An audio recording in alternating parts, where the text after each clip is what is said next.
Welcome to the Salmon Runs YouTube. Enjoy the video. In this video, I will explain how to uninstall MetaMask from Chrome. First, open your Chrome browser and navigate to the Extensions Management page. You can usually find this by clicking the three dots menu, then More Tools, and finally, Extensions. Once there, you'll see a list of all your installed browser extensions.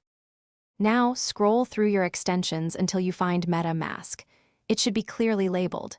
Next to the MetaMask entry, you'll see a Remove button or a Trash Can icon.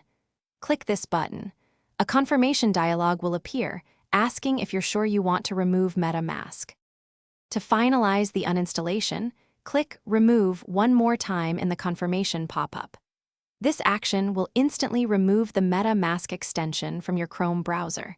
You'll notice its icon disappears from your toolbar, and it will no longer appear in your extensions list. The entire process is quick and straightforward. Remember, uninstalling MetaMask from Chrome only removes the browser extension. Your actual cryptocurrency wallet, tied to your seed phrase, remains secure on the blockchain. Always keep your seed phrase in a safe, offline location. If you ever need to access your wallet again, you can simply reinstall MetaMask and import your wallet using that phrase. Thanks for watching. Consider subscribing if we helped you.